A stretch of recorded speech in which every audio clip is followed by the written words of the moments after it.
అప్పుల బాధలు వెంటాడుతున్నాయా? అయితే 6 జేవిఆర్ వారి జాతిరత్నాలు ధరించండి. హలో అండి, అందరికీ నమస్కారం. నేను మీ కట్టా కార్తీక్. జనరల్గా ఒక రాజకీయ పార్టీని, ఒక ప్రభుత్వాన్ని, ఒక రాజకీయ నాయకుడిని విమర్శించటానికి ఈ రాజకీయ నాయకుడి చేతికో రాజకీయ పార్టీ చేతికో అధికారం పోతే పలానా ప్రభుత్వం వల్ల మన రాష్ట్రం బీహార్లో తయారయ్యే అవకాశం ఉంటుంది అని చెప్తూ ఉంటాం. అంటే మన రాష్ట్రం మెరుగ్గా ఉంది, కానీ పలానా పార్టీకి పలానా వ్యక్తికి అధికారం ఇస్తే రాష్ట్రాన్ని బీహార్లో తయారు చేస్తాడు, పలానా ప్రభుత్వం వల్ల రాష్ట్రం బీహార్లో మారిపోతుంది అనేది మనం సహజంగా చెప్తూ ఉంటాం. నిన్న మంత్రి నారా లోకేష్ గారు, ఆంధ్రప్రదేశ్ మంత్రి, తెలుగుదేశం పార్టీ యువ నాయకులు నారా లోకేష్ గారు బీహార్ ఎన్నికల ప్రచారంలో పాల్గొన్నారు. అక్కడ ఎన్డీఏ కూటమి తరపున ఎన్నికల ప్రచారంలో పాల్గొన్నారు. ఎన్డీఏ కూటమిలో నితీష్ కుమార్ కీలకమైన భాగస్వామి. నితీష్ కుమార్ ముఖ్యమంత్రి కావాలా, లేదు తేజస్వి యాదవ్ ముఖ్యమంత్రి కావాలా అనే కాడ ఎన్నికలు జరుగుతూ ఉన్నాయి. ఎన్డీఏ కూటమికి, ఇండీ కూటమికి మధ్య టగ్ ఆఫ్ వార్ నడుస్తూ ఉంది. ఎన్డీఏ కూటమి తరపున, ఎన్డీఏ కూటమిలో కీలక భాగస్వామి అనేటువంటి తెలుగుదేశం పార్టీ తరపున ఎన్నికల ప్రచారంలో పాల్గొన్నారు నారా లోకేష్. మామూలుగా అయితే చంద్రబాబు నాయుడు గారు పాల్గొవాలి, కారణాలు ఏమైందో తెలియదు కానీ చంద్రబాబు నాయుడు గారు వెళ్ళలేదు. పార్టీ తరపున నారా లోకేష్ గారు వెళ్ళారు. ఇప్పుడు పార్టీ లీడర్గా దేశ రాజకీయాల్లో నారా లోకేష్ని ప్రొజెక్ట్ చేయాలని చూస్తున్నట్టున్నారు. నారా లోకేష్ గారే వెళ్ళారు. నారా లోకేష్ గారు వెళ్ళి అక్కడ ఇచ్చినటువంటి ఉపన్యాసం ఏంటంటే, 2019లో ఆంధ్రప్రదేశ్లో జరిగిన తప్పు బీహార్లో జరగకుండా చూసుకోండి, ఒక్క ఛాన్స్ ప్లీజ్ అని వస్తారు, ఆ ఒక్క ఛాన్స్ ఇస్తే రాష్ట్రాన్ని సర్వనాశనం చేస్తారు. ఇన్నాళ్ళు సాధించినటువంటి ఆర్థిక వృద్ధి అంతా వెనక్కి వెళ్ళిపోతుంది, రాష్ట్రం గుండాలమయంగా మారిపోతుంది, రాష్ట్రంలో కంపెనీలు లేకుండా, ఉద్యోగాలు లేకుండా ఒక రకమైనటువంటి వినాశనమైనటువంటి సిచ్యువేషన్లోకి రాష్ట్రం వెళ్ళిపోతుంది. ఆంధ్రప్రదేశ్లో ఆ సిచ్యువేషన్ని మేము చూసాం, కాబట్టి మీరు అలాంటి పరిస్థితులు తెచ్చుకోకండి అనేది వాళ్ళకి ఇచ్చారు. అంటే ఆంధ్రప్రదేశ్ను పోలిస్తూ బీహార్ ప్రజలకి సందేశాన్ని ఇచ్చారు. గతంలో బీహార్ను పోలిస్తూ ఇక్కడ ఉపన్యాసాలు ఉండే, కానీ ఇప్పుడు నారా లోకేష్ గారు ఆంధ్రప్రదేశ్ను పోలుస్తూ బీహార్లో ఉపన్యాసం ఇచ్చారు. 2019లో ఆంధ్రప్రదేశ్ ప్రజలు చేసిన ఏదంటే ఒక తప్పు, వాటెవర్, దాని ఫలితంగా ఏర్పడేటువంటి వినాశనం, ఆర్థిక లోటు కావచ్చు, అప్పులు కావచ్చు, కంపెనీలు తరమేయటం కావచ్చు, ఎంప్లాయ్మెంట్ లేకపోవడం కావచ్చు, ఒక రకంగా ఆంధ్రప్రదేశ్ అధ్వానమైనటువంటి పరిస్థితిలోకి వెళ్ళిపోవటానికి కావచ్చు. అంటే రాజధాని కూడా నిర్మాణం లేకుండా, ఎలాంటి కంపెనీలు ఎంప్లాయ్మెంట్ లేకుండా, ఉద్యోగాల కోసం పక్క రాష్ట్రాలకి వలస వెళ్ళక తప్పని పరిస్థితికి ఆంధ్రప్రదేశ్ నెట్టి వేసినటువంటి 2019 నుంచి 2024 పరిపాలనని నారా లోకేష్ గారు ఉదహరిస్తూ మాట్లాడే ప్రయత్నం చేశారు. ఇప్పుడు మళ్ళా కూటమి అధికారులకు వచ్చిన తర్వాత రాజధాని పునర్నిర్మాణం చేయటం, కంపెనీని ఆకర్షించటం, ఉద్యోగాలు కల్పించే ప్రయత్నం చేయటం, పెట్టుబడులు పెద్ద ఎత్తున తీసుకొచ్చే ప్రయత్నం చేయటం, ఇంత పడ్డ కష్టం.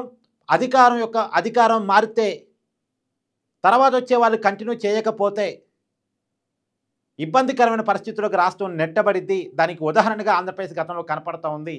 ఆ పరిస్థితి బీహార్లో రాకుండా చూసుకోండి.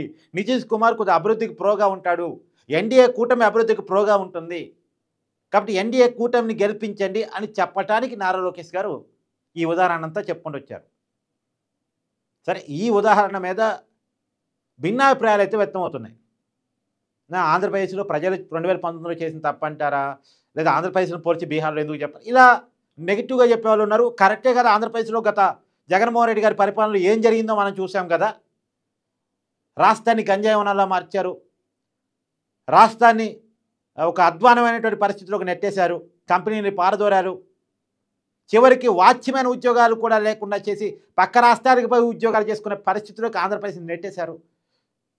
పరిశ్రమలు తీసుకురావాలంటే పానీపూరి బండ్లు తీసుకొచ్చి పరిశ్రమలు అని చెప్పేసి, చేపలు పట్టడమే పెద్ద పరిశ్రమ అని చెప్పేసి అలా మార్చే ప్రయత్నం చేశారు.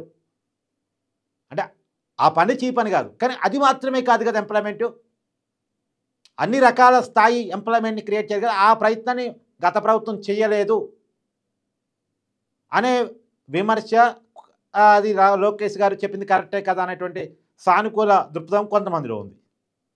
ఏది ఏమైనా లోకేష్ గారు చెప్పింది అటు నెగిటివ్గా ఆలోచించే వారికి ఇది పాజిటివ్గా ఆలోచించే వారికి చర్చ అయింది. మొత్తంగా దేశ రాజకీయాల్లో తొలిసారి అని ఎందుకన్నానంటే గతంలో ఏ ప్రచారానికైనా వేరే రాష్ట్రాల్లో ఎన్డీఏ కూటమి తరపున చంద్రబాబు నాయుడు గారే వెళ్ళేవారు. ఇవాళ చంద్రబాబు నాయుడు గారు కాకుండా ఆ స్థానంలో లోకేష్ గారు వెళ్ళారు. లోకేష్ గారు వెళ్ళారు, మాట్లాడారు. అంశం తప్పో ఒప్పో వాటెవర్ చర్చనీయాంశం అయితే అయింది. దాని మీద ఇలా ఆంధ్రప్రదేశ్లో రాజకీయాల్లో మాట్లాడుకుంటున్న పరిస్థితి. అంటే వేరే రాష్ట్ర రాజకీయాల మీద కూడా లోకేష్ గారు చూపిస్తున్న ఇన్ఫ్యాక్ట్ అందులోనూ లోకేష్ గారు చెప్తున్న మాటలు, చేస్తున్న పనులు, చెప్తున్న మాటల మీద ఎంత విపరీతమైన ఫోకస్ రాజకీయ వర్గాలు ఉంది అని మనం ఆలోచించుకోవాలి. అంటే నారా లోకేష్ గారిని పొగట్టడానికి కొంతమంది ట్రై చేయొచ్చు, విమర్శించడానికి కొంతమంది ట్రై చేయొచ్చు. కానీ నారా లోకేష్ గారిని అదే పనిగా ఫాలో అవుతున్నారు రాజకీయ మేధావులు కావచ్చు, పాత్రికేయులు కావచ్చు. ఆయన రాజకీయాల మీద చూపిస్తే ఇన్ఫ్యాక్ట్ చాలా పెద్దగా ఉంది. ఒక రకంగా చెప్పాలంటే వైసీపీ నారా లోకేష్ని చూసి భయపడుతుందా అనే రకంగా ఉంది. అనుక్షణం గమనిస్తుంది నారా లోకేష్ గారు నెగిటివ్గా ఏదైనా ఒక పదంలో దొరకకపోవడా మాకని. ఎందుకంటే జగన్మోహన్ రెడ్డి గారు మీమ్స్లో బాగా వైరల్ అవుతున్నారు.